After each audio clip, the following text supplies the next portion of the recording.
Hello, everyone, and welcome to the 52nd lesson of A Course in Miracles. I'm so excited, y'all. Every week I say I'm so excited, and I am so very excited about today's session. Lesson 52 in our review period states, I see only the past. I see only the past. And the lesson reads, as I look about, I condemn the world I look upon. I call this seeing. I hold the past against everyone and everything, making them my enemies. When I have forgiven myself and remembered who I am, I will bless everyone and everything I see.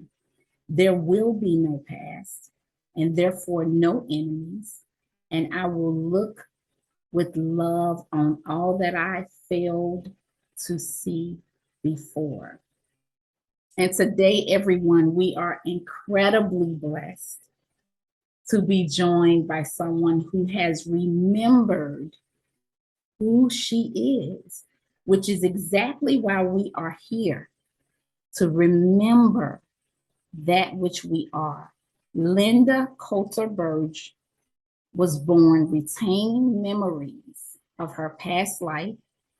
She has always been different, according to her family, a mark of separation she carried with her throughout her life. As a child, when she told her mother about her friend, the ghost, or how she saw herself from above, she was scolded and told to stop saying these things, or people would think she was crazy. So she hid. She hid so hard it took her decades to find herself again, which culminated in her heart repeatedly stopping, sending her to what she calls the waiting room. Now she coaches people who are awakening to their higher purpose through not only her natural gifts, but through her practical business and life coaching practices, helping people find their own way. But first, she had to find hers. That meant being brave and admitting that she was a psychic, a medium, and a very practical woman with gifts she could no longer explain away. Lynda, I'm so excited to have you join our show. Wow, I need you to write for me always. Thank you for that beautiful introduction. You I welcome. I am love it. really thrilled to be here. Yes, I've been excited to have you on so much. And there's so much to talk about this morning. So I actually would like to start out by you telling us a little bit about your childhood that I just referenced and how you were discouraged to speak about some of the spiritual experiences you were having as a child. This is something we've talked about on this platform a lot, how adults, whether through fear or just ignorance, uh, push those spiritual abilities right out of their children by discouraging them from speaking their truth. So I thought it was important for you to just talk a little bit about that. Thank you for bringing that up because I know that my mother said and did what she said and did because she was trying to protect me. Yes. And I always have to remember that. And I didn't find out till later on from my father. She never admitted it. That I believe it was her grandmother, my great grandmother, that would read tea leaves for people. Wow. So I think there was some shame that was carried on about this eccentric woman that people would come from other states to have their tea leaves read. So there was this passing on of shame to me that people will judge you. What will the neighbors think? And also, I think she realized how difficult it would be for me in school if I continued openly talking about things. Mm-hmm. And I've heard that repeatedly from people. They either don't give a crap and they're happy, or they get labeled. Mm-hmm. Mm-hmm. And so I think she was really trying to keep me from being labeled. Yeah.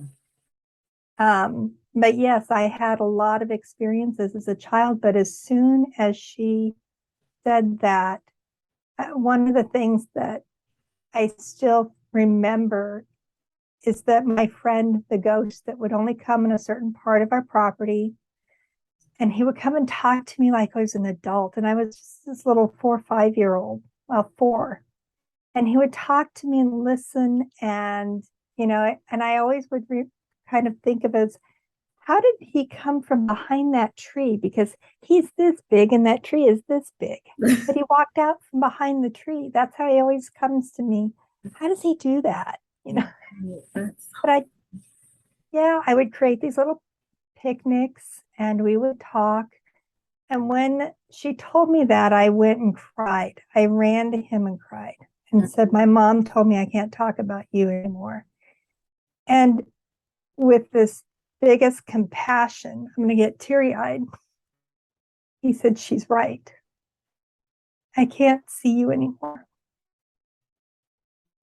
And, he said goodbye. He was a great friend of mine. So I am getting teary even now. I was so angry with her. I remember I went back and for weeks I wouldn't talk to her other than to say, you made him go away. Mm. Yeah. And it was very traumatizing, like losing your best friend. And so that was it. I didn't talk about anything. I had experiences as a, late teen, early 20-year-old. I did have experiences where other apparitions would come, but I denied it all. I denied it completely. Anytime I would pick up things, that I would know things, I would deny it to myself. And I was always afraid someone would find out that I had abilities and that I was crazy. Wow, thank you so much for sharing that, Lynda. I don't think I've ever, of the interviews you've done, I haven't heard you explain it to that degree. Thank you for sharing that. Do you have any idea why he agreed with her? Did he explain that to you? He said he did. He said it will be really hard on you if we continue and you continue to talk about me. Mm. She's right. People will think you're crazy. And, so he agreed with her, and I was angry at him for agreeing with her. It's like, how dare you? No, if you're supposed to be my friend. You're not supposed to agree with my mom. I love it. I love it. I love it. Yeah. Wow. Have you surmised, was he a guardian angel? Somebody in your spirit team? Have you So who that was? we've never been able to confirm it, but there were rumors that there was a German farm on our property and that the barn burned down and that there was a little boy that was killed. Wow. Never able to confirm it. I saw it in one reference one time, and it was just in our vicinity. And so we never knew. Yeah, I never knew exactly who he was. Yeah. I think he still hangs around. I think he's still there. Especially now, I kind of feel that coming in. But I did go as an adult back to the property, to that area, and asked if he would show up. And I was so angry when he didn't. You're supposed to be here waiting for me. I love it. Did he show up to you as a child, as an adult? He was a child. Yeah, he was a Yeah. child. He had these really, really thick pop bottle glasses with wire rims, a very odd hairdo, um, and his shirt, I remember, had ties, no buttons. His pants had ties, no buttons. Wow. He had his pants were short, like knicker type pants Mhm. with hand darn socks. And he had big buckles on his shoes. That's what I remember. Is I was always fascinated by his big buckles on his shoes. And so it definitely a different time period. Yes. And, so for me to have that memory of him so clearly of his clothing, I Mhm. remember looking at his clothing thinking that was odd. Mhm. Why don't you have buttons? Why don't you have zippers? Why don't you have all those things? And your Yeah. socks are even funny. It's Yeah. like, And that truly, the fact that he came to you as a child, he truly was a friend. he truly was. Yeah. Yeah, he was older than me, but he was still, he talked to me as if he didn't talk down to me like an adult would. Yeah. Yeah. Yeah. So I had those experiences. Mhm.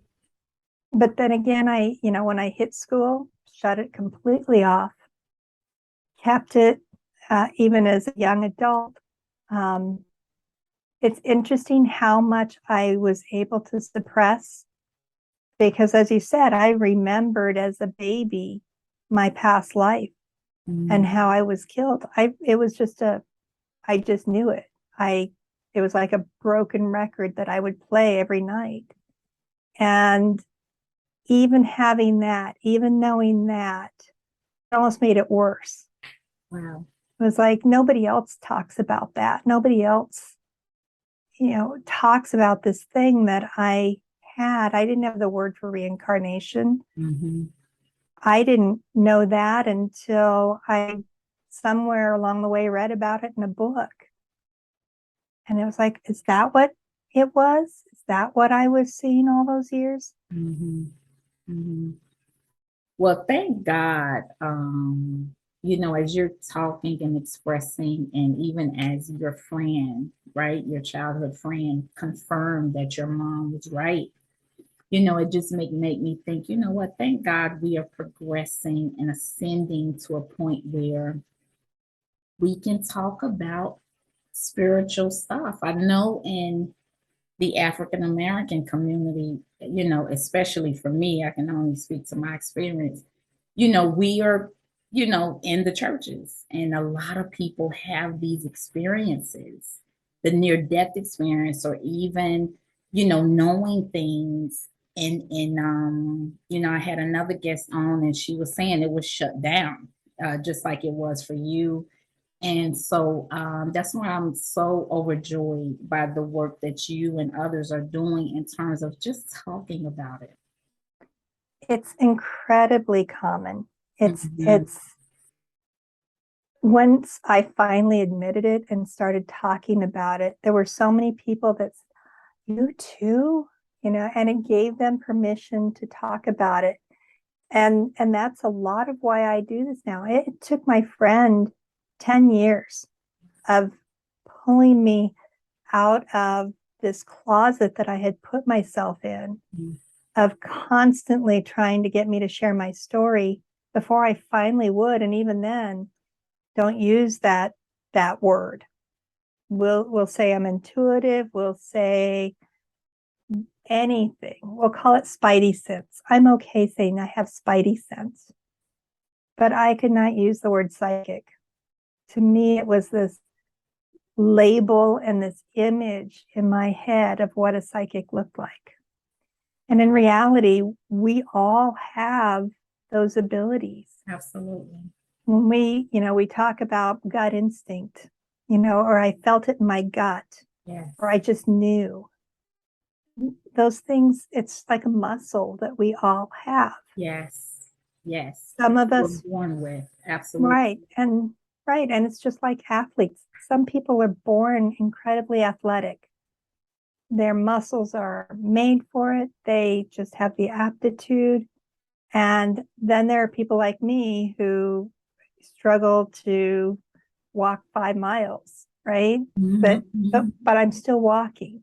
I'm right. still pushing myself, taking those muscles that we have psychically and working them. Everyone can improve their abilities. Yes. I truly believe that. And that we're all born with different levels. Yes.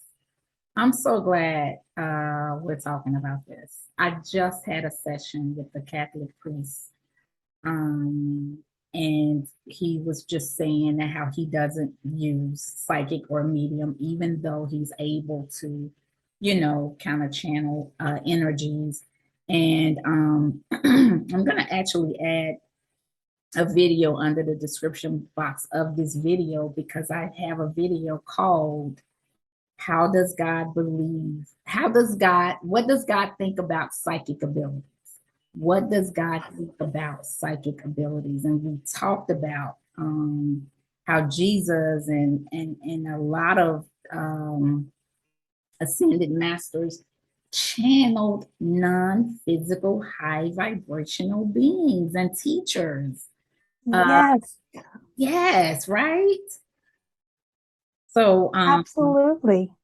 somehow Absolutely. it's somehow become a curse word. It's somehow And become a curse word. and it doesn't matter the religion, there's always figures within religious text that did this. Mm-hmm. Mm-hmm. There's always examples for us. But somehow, and I actually, for me, I'm very logical, which I have those two sides of how do I balance this? I'm very logical, yet these things keep happening. And the logical part of me looks at religions, and I feel that faith is very different, and a religion is how we try to define God. It's our way of trying that, but we have um, had it manipulated Yes. over the years and over the centuries to Yes. be used as control versus enlightenment Yes. and allowing that light. When I think of enlightenment, it's opening the light within, letting us shine. Yes. I, And so that for me, I think that the more we can allow people to find that true essence within themselves, that's why I like the Course in Miracles, is it helps us bring that back into our remembrance of who we truly are. I love that. I love that. I love the word that you said, control, because that's actually absolutely what I believe. It's control. They do not want us. Who can be controlled if they're communicating straight with source? Exactly. You know, Exactly. yeah, exactly. Who can be convinced that they're small if they're getting information straight from source? So I love when you said that. So I believe that if someone receives comfort in their religion, Yes, if it absolutely. brings them community, 100% be there. Just remember through that process who you truly are, Absolutely. and and who God knows you are versus what someone else thinks you are. And as long as it is not fear based, it's Exactly. as long, like you said, if it feels good, if it's a sense of community, just like you said, absolutely. That's so beautiful. You are so. I love this. I love this. I'm gonna have you on again, Lynda. I'm loving this. Are you a student of the Course in Miracles? Have you I have the book. I read it. I've never done anything. In fact, I've multiple books. I've never done anything official. Love it. It's just something I find when I need to, it's one of those things I will open it up for the lesson that I need. I've often heard that even people who don't read A Course in Miracles, even if they get frustrated with it, they keep it around. Even if it's just on the coffee table, because it has such a high vibration of love that people just like to keep it around. So I love that. And I know we're going to delve into that conversation. So, Lynda, we are here to hear about your near-death experience with your heart stopping. So tell us about that. Absolutely. So one of the things that I had some things that I wrote down beforehand.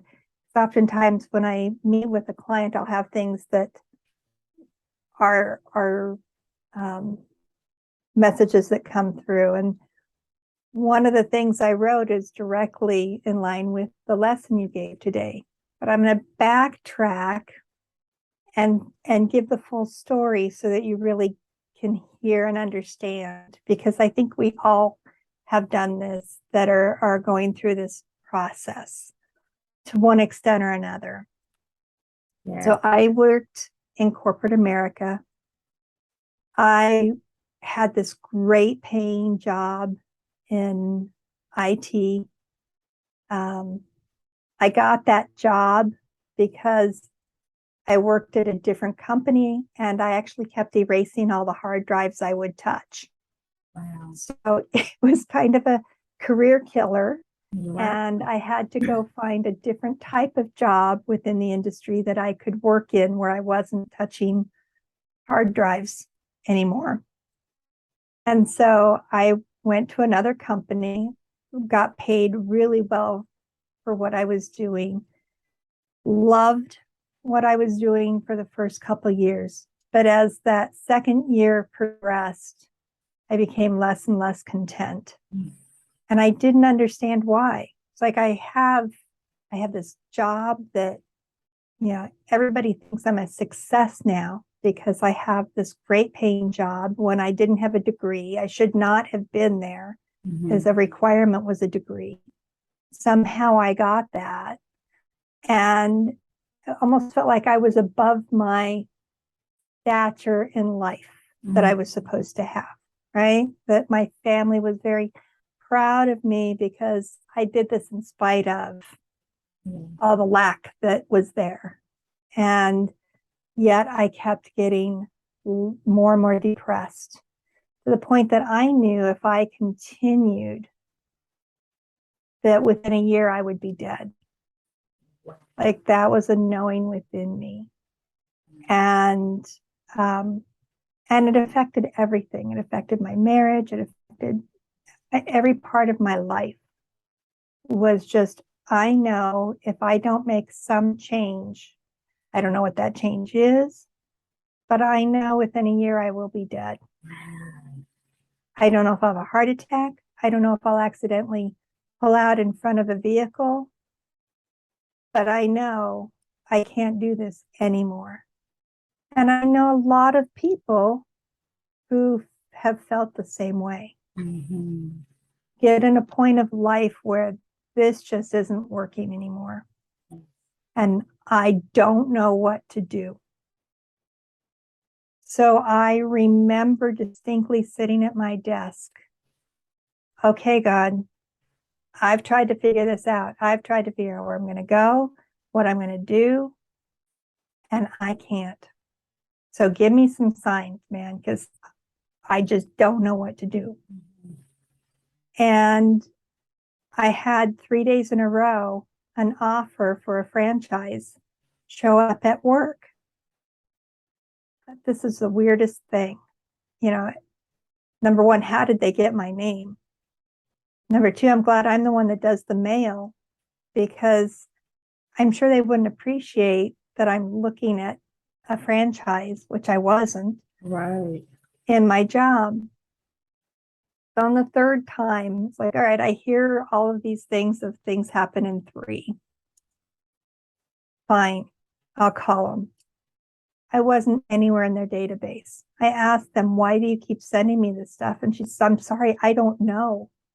You aren't in our database anywhere. I cannot find any place where we have you listed. Wow. Would you be interested though? So I thought, well, either this is the greatest ploy that somebody could do for getting someone into a company, or there's something to this. Mm-hmm. So I sat with it and said, all right, I'll do this. And then the negotiation started. So I don't know how many people have done this and making life changes. I'll do this, but just let me replace my income within a certain amount of time. Don't let me, fall below a certain income. Don't let me do things that will harm my family financially. I'll do all those things, but make it safe for me, okay? But the last thing I said was, I'll do this, but teach me what I need to know. Mm. I'll do this, and I'm going to follow what you say and go ahead and do this despite my husband doesn't want me to do it. I'll do it. And I guess there's a reason for me doing this. So teach me what I need to know. Mm. Careful what you ask for. Wow. Careful with those open-ended, teach me what I need to know. Wow.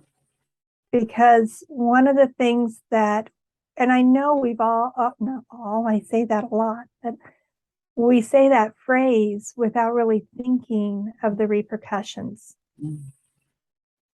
And so I left my corporate job, opened my business right before 9/11 hit. I went from so busy that I had to hire 4 people to keep up with demand to hearing crickets because no one was there overnight. And it was the most financially devastating thing I had ever chosen to do. We lost everything. And it took years of me fighting. During that time, I was so depressed. And there was this, you told me to do this. Mm-hmm. What the hell? Mm-hmm. You told me this, and I've just watched my bank account go down. I've just watched my life implode. I felt so betrayed. Wow.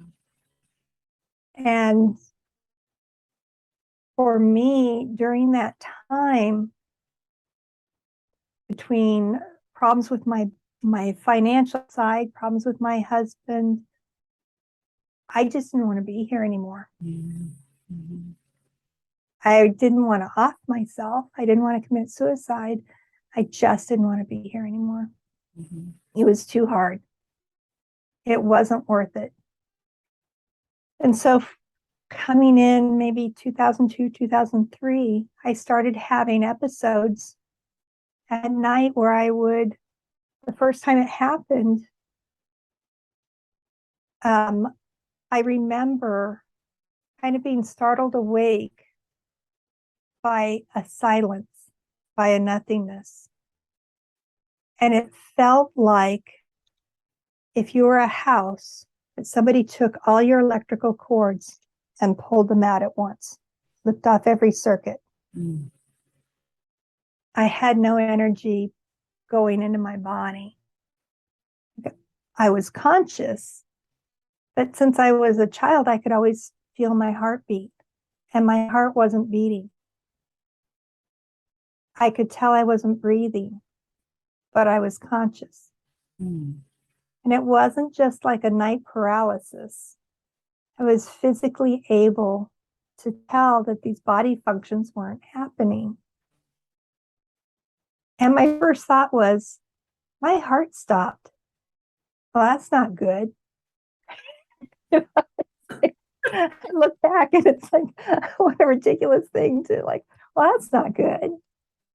And as soon as I really made that connection, bam, it felt like I had been hit with a cattle prod in my heart. Mm. The closest thing I can think of to the feeling was when I was a child. We had electric fences. I lived on a farm. Mm-hmm. I had metal curlers in my hair, and I stepped in a mud puddle. So there's water in my feet, and I hit that electric fence with my metal curlers. And I was thrown about 10 feet from the electrical jolt that happened. Wow. And that's what it felt like, only it was completely in my heart. And it kind of hurt. Well, that was that. That was weird. I didn't say anything. Mm-hmm. I think I was still in that. I'm just weird. I've had weird things happen. I'd already had weird experiences happen prior to that I won't go into, that had to do with that past life experience. That's on other podcasts, but this one was like, it was so visceral. Mm. But I still was like, well, maybe that was just one of those weird things. I'd been treated for sleep apnea, I'd had surgery. It was completely different than that. But it started again. So, hey, it's all right. Well, that proceeded to happen probably, I don't know, a dozen times or so over a 6-week period. And each time it happened, that time period would expand. And each time it happened, I would go further away from the body that was here. First time, it was just the consciousness was there, and I was really aware. And the second time, I'm really aware that this consciousness has nothing to do with this body. How am I here and still here when that isn't functioning? So the very logical part of me was analyzing the whole time. Mm-hmm. There's a point where it quit analyzing. It's like, well, this is it, this is, and as soon as I quit that analyzing, I went to a different level. And where I went was this, I call it the waiting room. It was blacker than black. There was nothing there, yet there was everything. Mm-hmm. There's no way I can explain other than a complete void.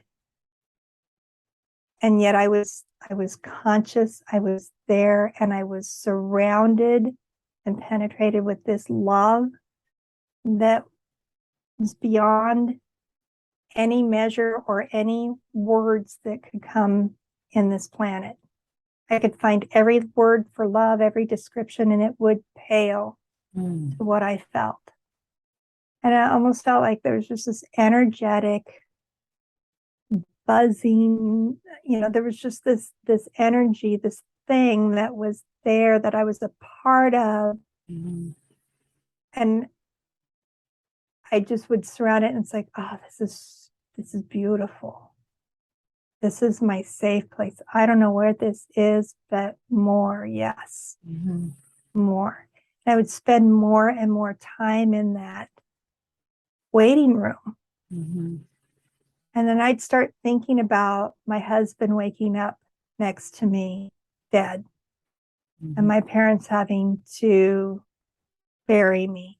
I mean, no parent should have to bury their child, especially this is my choice. Mm-hmm. Like, I know that I need to go back. And as soon as I would think I need to go back,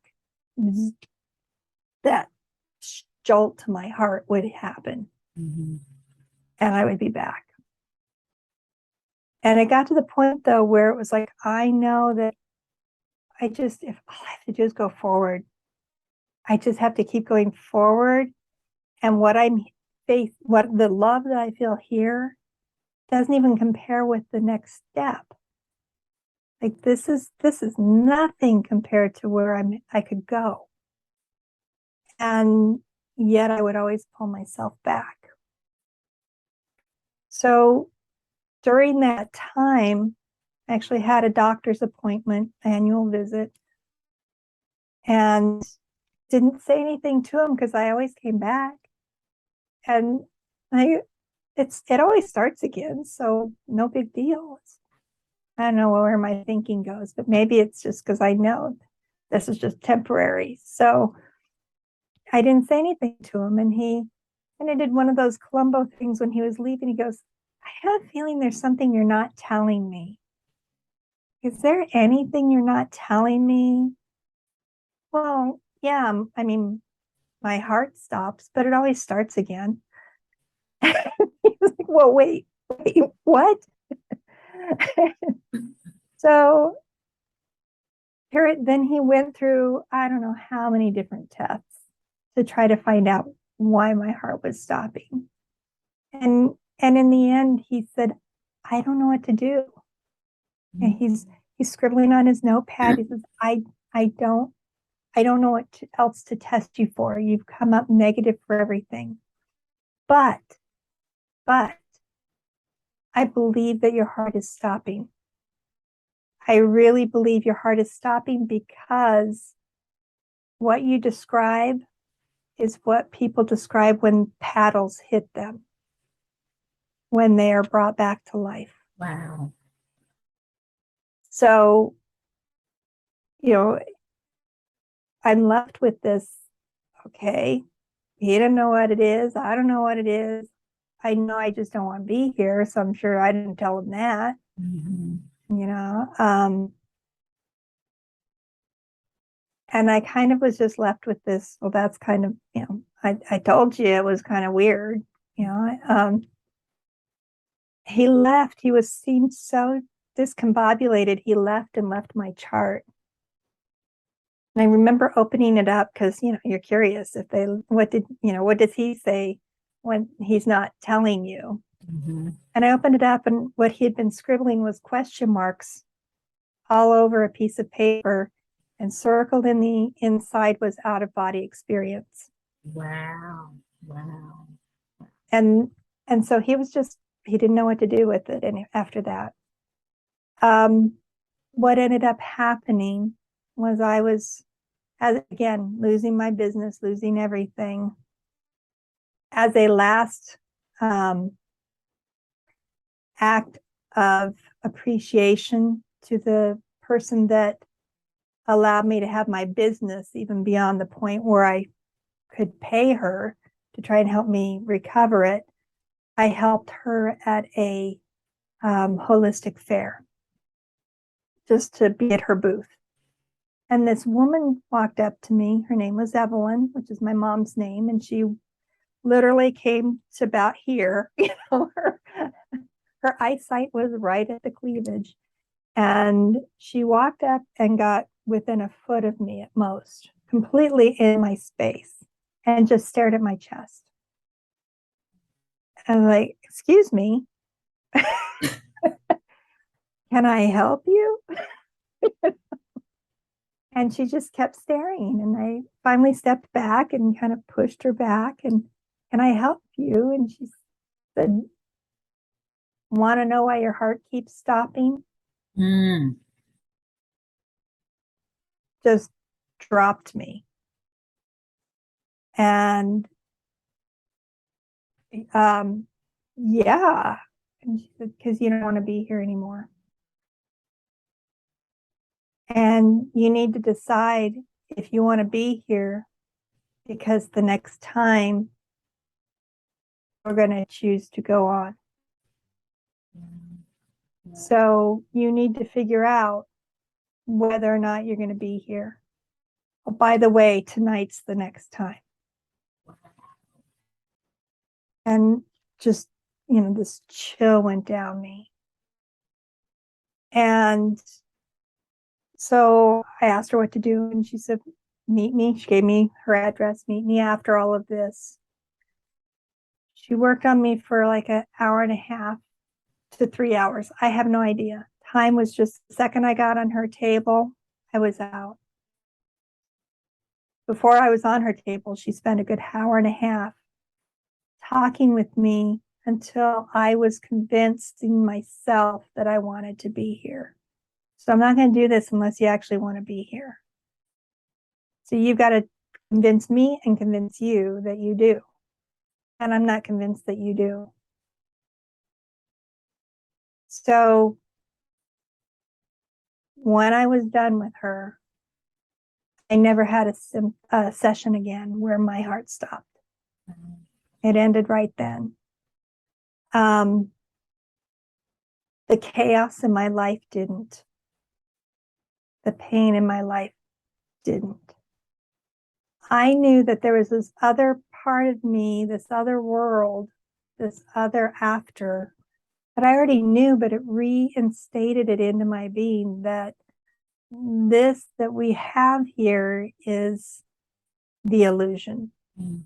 This that we have here is our creation, and that is what's real. But there's a great gift in being here. And so, even though my life still sucked, even though my business was imploding, even though we were losing everything, I knew there was a reason for all of this. I just hadn't gotten it yet. Mm-hmm. Mm-hmm. And it took us all the way down to bankruptcy, which, just as hard as saying a psychic, bankruptcy was, you are not a good person. Only stupid people are go bankrupt. The people who are bad with their money go. I had all these preconceived notions of what that meant. And I was filled with shame.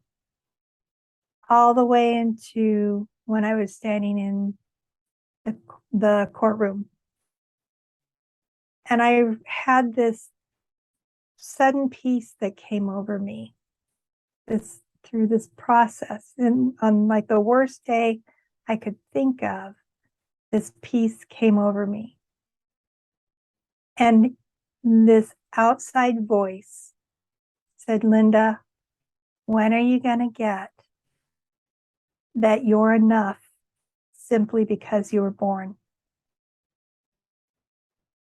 And I had a coworker that said those exact words to me years earlier, and I didn't listen. And then I had the flash, teach me what I need to know. I'll follow you, teach me what I need to know. And I felt like I had stripped myself of everything external, my money, my bank account, my job, everything external that I had identified myself with was now gone. And I'm standing there, bare to the world, and I'm still here. And at that point, it was like, I got it. I got what you're trying to teach me. Thank you. And, again, it's still, my life didn't go beautiful overnight. I still did some self-flogging over my decisions. I still did things that made it difficult in my transition to loving myself, to accepting my past, to forgive myself. And at that point, like if I did that, I had to forgive everything and just be present with now and love now. And that remember that even in the hard times, now is a gift. And how I respond to what happens to me is my gift to myself. Wow, what an incredible what an incredible experience. So many things are coming up for me as you talked about your NDE. It is the essence of A Course in Miracles. I think I just wanted to start out by talking about what you were saying, where we're the creators of our experience. And how powerful our thoughts are, how powerful your thoughts are, that what you were thinking, I don't want to be here.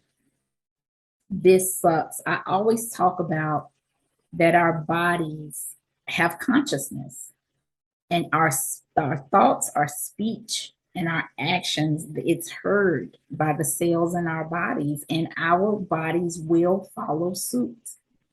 And just as the powerful creator that you are, your heart was participating, in something that you desired but wasn't sure. That just is incredible. And for me, it was just, perhaps I had that ability because of me remembering enough about previous, that remembering enough that this isn't my only go around. That veil was thin enough that I was able to do it, because I know people in my life that would give everything to just not be here anymore because of pain, and I know that a lot of people in hospice, like, why can't this be over yet? And I don't have an answer for them, other than there's something left for them to learn, and something before they're willing to release this life. And I think that's it. It's a releasing. So yeah, when you were talking about this lesson, the course, it was absolutely, I could have chosen to continue to believe I was a victim of my choices, a victim of God, a victim of the economy, whatever. I could choose that, or I can say that was an experience that I chose to have. There were lessons within it. And now I'm choosing each day what I want my life to look like. It may not always be what I think it should look like, right? But I can choose how I respond to it, and whether I continue a victim mentality or realize that I'm a co-creator in this life. Yes. Lynda, you definitely hit the nail on the head when you talked about there are many people. There are many people in the space that you have been in the space that I've been in, where we have not wanted to remain on this planet. And I love one of the things that you said when you said, my life continued to suck. It's not like magically everything came together. You still had bills you were faced with. You still had the marital problems and the stressors. What are some practical things that you did to kind of allow a little bit of light to come in more and more to allow you to have a different experience? I think there were a couple things. One was to acknowledge the emotions that I was feeling. I didn't try to suppress them or ignore them, discount them. It was, I hear you suffering. I hear myself. Yes, it sucks. Yes, I'm afraid. Just because all of these things happen doesn't mean those miraculously just go away. Now, I do know some people who come back from their near-death experiences and they're able to bypass all of that, and everything is, they really grasp everything here is an illusion. They are able to just completely be at a different level. I don't know if they're able to maintain that level. I think that we create that drama again and again in our lives, quite honestly, because I think without that we would be a little bored. I agree. It's in that, and it's also in that struggle that we expand the most. Mm-hmm. Right? So that we push our own limitations and our boundaries. And I do believe that sometimes we come here simply to learn emotion. Mm-hmm. What is it like to experience X? What is it like to experience Y? Mm-hmm. You know, you can be both the thief and the victim, or the murderer and the victim. And the ability to, from a different place, see that without judgment. You know, here we've chosen to play these roles where we have consequences for our actions. And I do believe that part of our role is to express love, self-love, love for others, connection.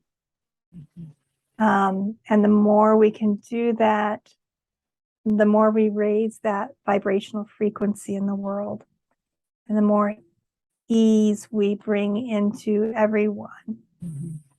And when we talk about enlightenment and ascension, I think it's pulling, it's almost like descension. It's pulling that love from the other side into this realm. And the more we can do that, the more we can collaborate versus dominate. And the more enrichment we have in our lives as a whole and with each other and the tapestry that we're co-creating. That's beautiful. The first step that you said basically was honoring ourselves. So if there are people out there who are still having these feelings, the first step is non-judgment. Like you Yes, said, acknowledging, your feelings. It's tough being in this dimension. it is. We I didn't. always talk about we're courageous souls being willing to incarnate on this planet. Mm-hmm. And so just honoring where you are. I love that you said that. Yes, honoring it. And then I think the second part is being open to, okay, this is where I'm at, but what else is possible so that I don't stay here? You know, what else is there? And just being able to open that and then take action. And it may not feel like it's the right action, or you don't even know if it's in the right direction. Mhm. What I tell my clients is it's like you're following breadcrumbs. In order to find that next breadcrumb, you've got to go pick up the first one in your path. And then you start seeing the next one, and you go get that one and you see the next one. And by taking those little actions, it moves you to the next step. It's telling the universe, yes, I want to change my circumstances. Mhm. Yes, I'm ready to have a different. And when I say the universe, I believe we're all part of that. It's a collective consciousness. It's us saying to this thing that we don't have the words for, that I'm ready to move to the next phase. And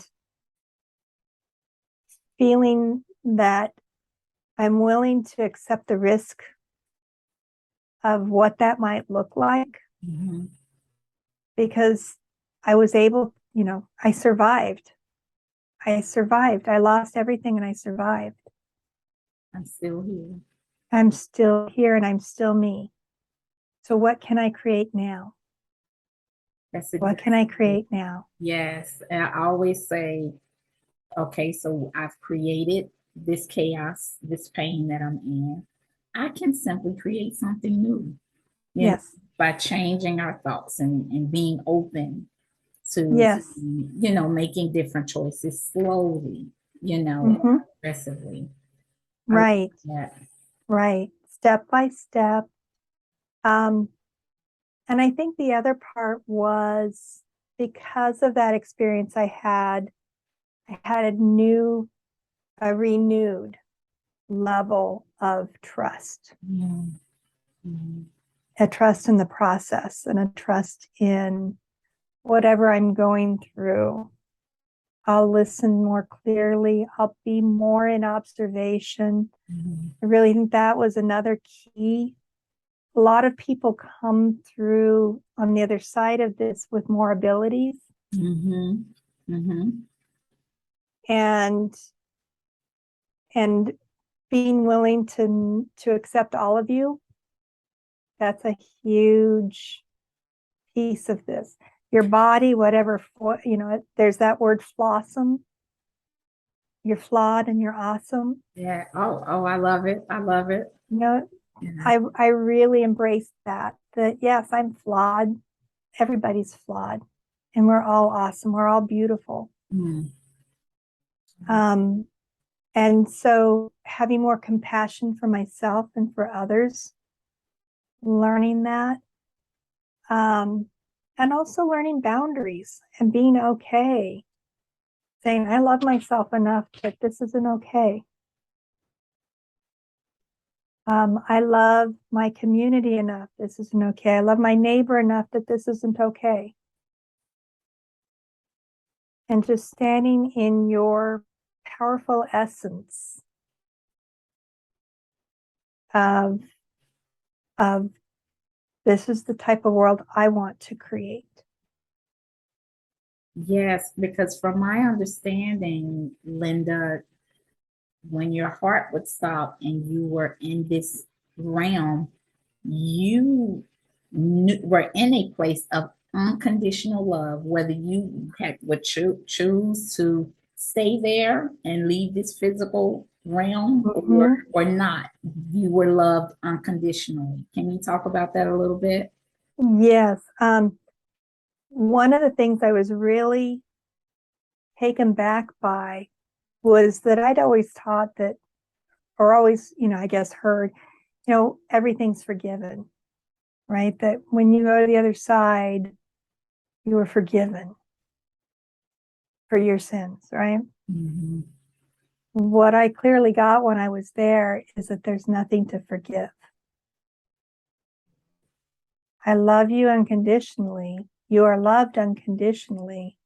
Therefore, there is nothing to forgive.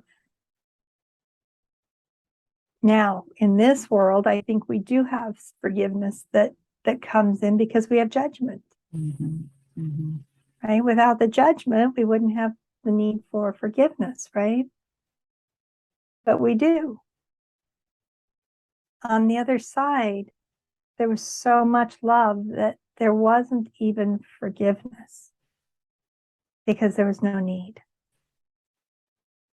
That was true unconditional love. I love that. I love that. Evelyn is powerful. I know everybody's gonna want Evelyn's email address, but Evelyn disappeared. oh my goodness. When I met Evelyn, Oh, she was on her way somewhere else, right? her place was boxed up. Um, She literally, her home was in boxes.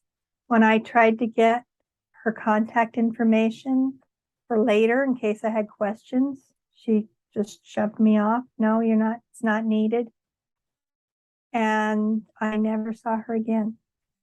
it's incredible. It really is incredible. One of the things I was wondering is when she walked up to your heart and you were like, excuse me, back up, which is hilarious. Do you think that she was communicating with your heart? Do you? Because Absolutely. I mean, she was staring directly in my heart. She was looking directly at it and just, I mean, with such intense concentration that like she was just looking through me into my essence and into my heart and having this communication. and I love this story. I love everything about it. one other point that I wanted to make is, and for you to expound on, is when you were in this realm, right? When your heart would stop, and you call it the waiting room. Uh, what I would love to emphasize is that even not only on this side, but the other side as well, our free will is honored. It was all about free will. It was. It was all about free will. It was. Yes. And I remember thinking when I was there, well, I don't see any light. I don't see any tunnel, I almost felt ripped off, right? This is the experience I get. That was my first couple times in there was like, hey, wait a minute, where are all these experiences that I hear? And I must not be enough because I'm not getting all that. I must be getting the second hand treatment, and it took several times for me to again settle into it. It's like, oh, the more I would settle into it, the more that love penetrated me. Yeah. Like I had to allow that to come in and those messages to come in and the self-judgment even there. And I realized as I was first there, I was separate from everything still. Mm-hmm. My consciousness was still separating me. Mm-hmm. Mm-hmm. The longer I was there, the more I was integrating in with that love. Mm-hmm. Until it was like, well, you have a choice to make. Yeah. And I really got all I have to do is move forward. Wow. Wow. And you never heard any voices, right, Lynda? Not there. It was all just this Mm-hmm. energetic love. When I came back, I definitely had more sensory perceptions, and auditory was one of them. Mm. I'd had them before, I'd had things happen before, but afterwards, much, much more. And in everyday kind of things, which also left me feeling like I might be losing my mind. Yeah, yeah, and we'll get into that. I'm going to close this particular session. Please join in on the next session. Please do not miss part 2 of this dynamic interview with Lynda Colter-Bergh. She, as you see, it has a wealth of knowledge and wisdom, and we are just getting started in this very rich conversation. On our next, the second part of this video, Lynda's going to talk about her downloads that she received from this beautiful energy that we all come from, which is source energy. So Lynda's information will be in the description box if you want to reach out to her. I'm gonna include her information, and stick around until the second part. Bye bye. Love you. Bye, everyone. Thank you for Bye. letting me be here. We love you. We love you.